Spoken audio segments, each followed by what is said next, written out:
Bom, gente, muita gente tem me procurado para tirar dúvidas sobre esse novo decreto que tem pontos positivos e pontos negativos. Tem pessoas que defendem o decreto dizendo que foi um avanço e tem pessoas falando que o decreto é ilegal, é inconstitucional.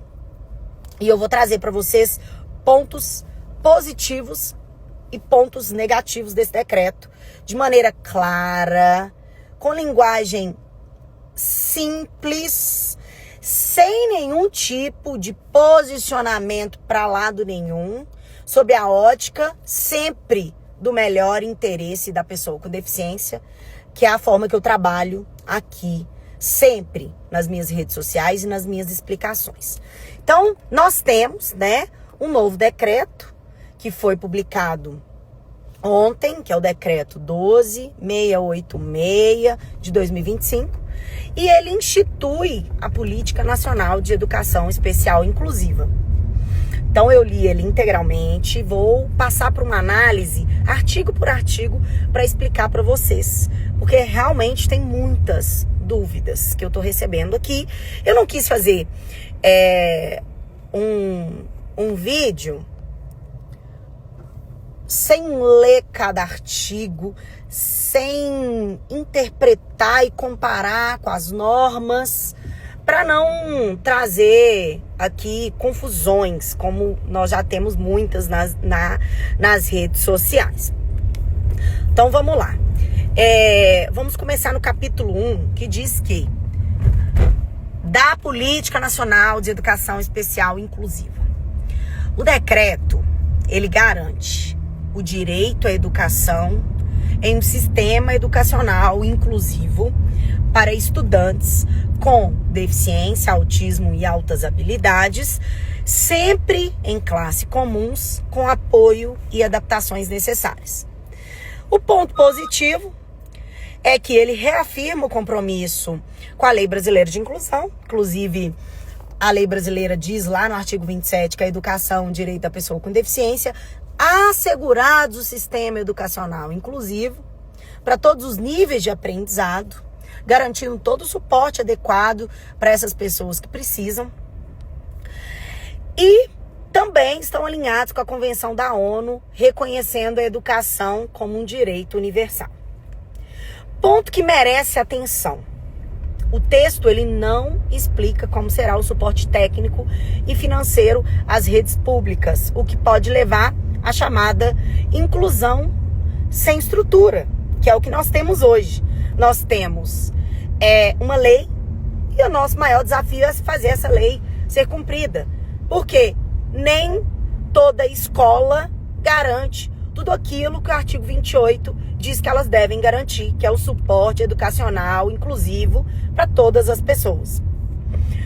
Capítulo 2, que fala da organização e oferta do AEE, que é o Atendimento Educacional Especializado.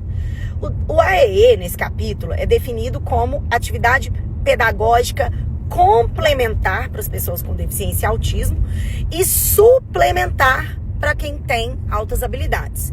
Ele tem como objetivos melhorar o acesso e a permanência e a aprendizagem e integrar o trabalho entre a escola, saúde e assistência social. O ponto positivo é que ele reforça que o AEE é um direito, já está previsto na lei, e o integra como projeto pedagógico da escola. Um ponto negativo é que ele pode gerar a falsa impressão de que basta oferecer o AEE dentro da escola comum, sem a necessidade de parcerias com instituições especializadas. O decreto também, ele deixa claro que o AEE não substitui a matrícula na classe comum. Isso já acontece, evitando práticas segregadoras. Mas, ao mesmo tempo, ele afirma que o AEE em centros especializados só poderá ocorrer, vejam a palavrinha, abre aspas, excepcionalmente.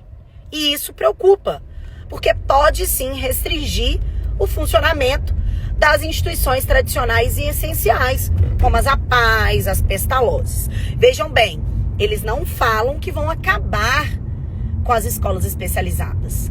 Mas eles deixam claro que o AEE só vai funcionar nestas instituições de forma excepcional. Sim, se você for ler de maneira ampla, você vai compreender que pode sim causar efeitos prejudiciais para essas instituições. O decreto também, ele cria 2 instrumentos importantes, né, que é o estudo de caso, que já está lá na Lei Brasileira de Inclusão. Na verdade, ele não cria, ele confirma que o estudo de caso e o PAEE são importantes, que eles devem ser feitos de forma individualizada, com a participação da família, e servem para definir estratégias, recursos e apoios para cada estudante. Ponto positivo, ele traz um modelo mais humanizado, falando que a família tem o direito de participar de forma clara, né? Ele confirma tudo aquilo que a Lei Brasileira de Inclusão já diz. E faz o atendimento interdisciplinar, com integração entre a escola, saúde e assistência. O ponto negativo que eu observei aqui é que ele não prevê o acompanhamento externo, nem fiscalização sobre a qualidade desses planos, o que pode torná-los meramente formais. Isso é um problema, sim. E é claro que aqui eu tô colocando os pontos positivos e os negativos, mas eu tô aberta a conversar com qualquer que sejam as pessoas pra gente ver qual que é o caminho, porque eu já tô procurando a ajuda de parlamentares pra gente tirar esses pontos negativos daqui, que eu entendo que são muito prejudiciais. Formação dos profissionais, gente. Um ponto que merece muita atenção, porque nós precisamos de profissionais qualificados para garantir uma educação inclusiva de verdade. E o decreto, ele traz que o professor do AEE, ele precisa ter formação docente e preferencialmente em curso específico, pelo menos 80 horas. O profissional de apoio escolar também precisa ter ensino médio completo e formação mínima de 80 horas. Ponto positivo é que ele regulamenta esse papel desses profissionais e prevê formação continuada. Mas o ponto negativo é que a qualificação é baixíssima, muito baixa, as horas são mínimas. O trabalho com as pessoas com deficiência, ele demanda e exige preparo técnico muito maior, muito melhor. O risco aqui é ter só uma inclusão simbólica com profissionais despreparados e sobrecarregados, como temos agora. Então, nós precisamos, sim, de uma lei que obrigue os profissionais a ter uma qualificação melhor, com um preparo melhor, com comprovação de técnica, com comprovação para garantir direitos das pessoas com deficiência. Senão, a gente aqui está enxugando gelo. Outro ponto é que o decreto, ele cria uma rede nacional e governança. Ele cria uma rede de educação especial inclusiva, uma rede nacional, que tem o objetivo de articular entre União, Estados e municípios,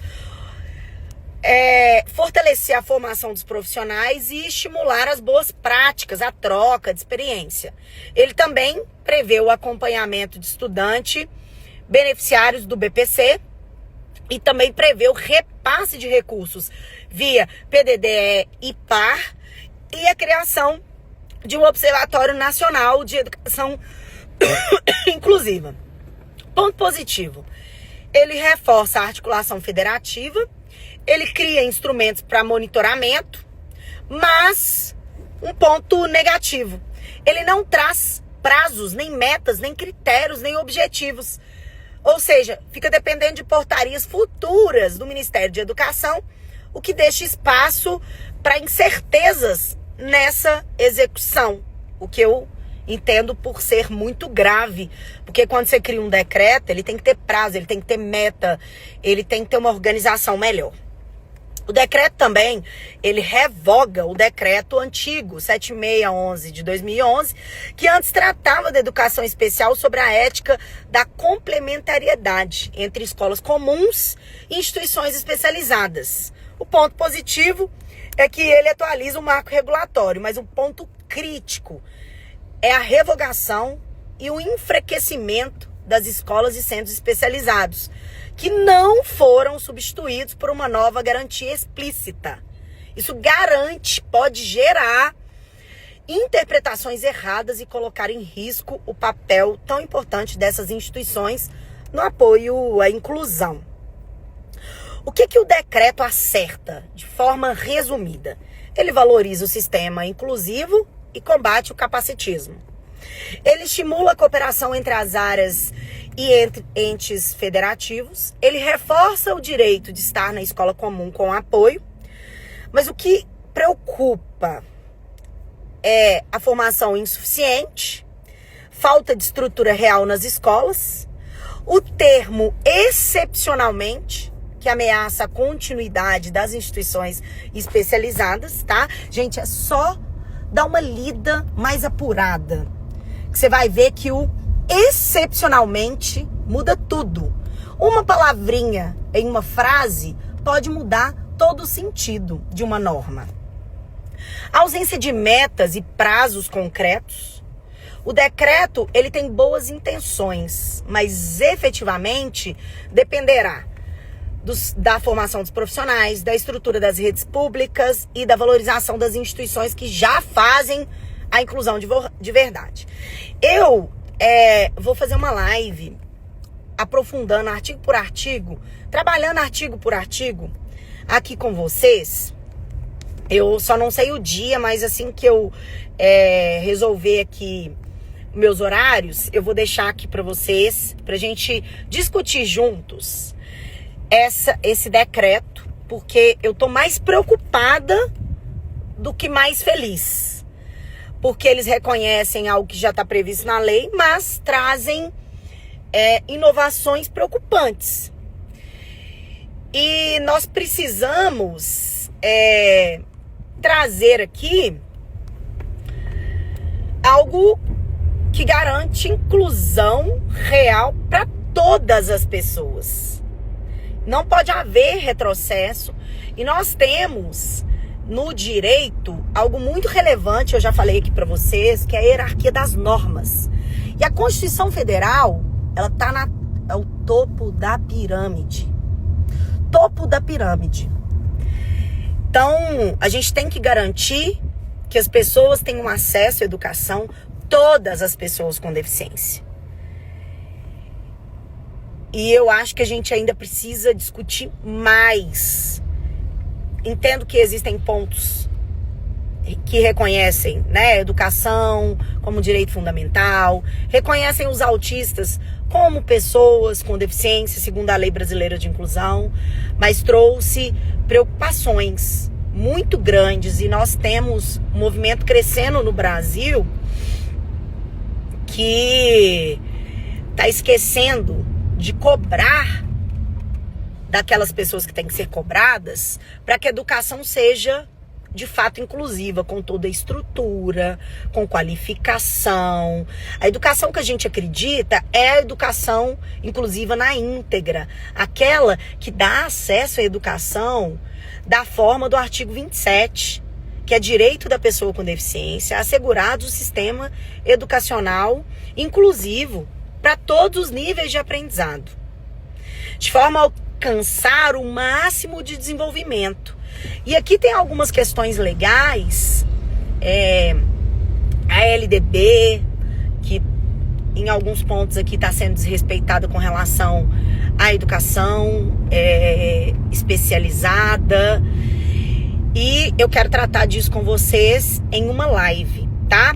Esse vídeo ficou um pouquinho mais longo, porque eu precisava tratar de ponto a ponto, mas nós faremos live detalhada ainda essa semana. Eu vou trazer essas informações para vocês, tá? Deixa aqui para mim o que você entendeu, mas você tem que ter lido o decreto, tá?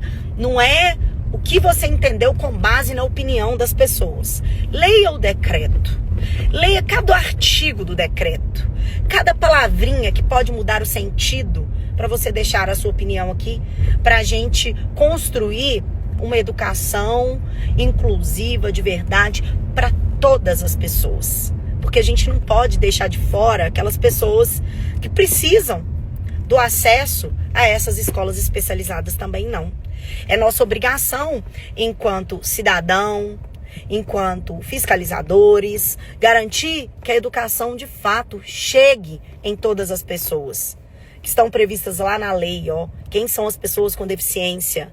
Lá no artigo 2º, o artigo 27 também diz que a educação é um direito da pessoa com deficiência, é um direito fundamental, é uma lei maior. Decreto, ele só pode regulamentar, ele não pode inovar, ele não pode ser contrário à lei federal, não pode ser contrário às leis e normas que garantem direitos.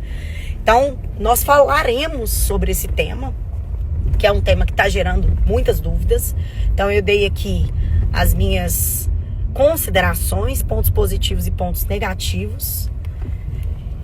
E sim, é um decreto que está me preocupando, mas que eu tô debruçada nele pra gente pensar soluções para todas as pessoas.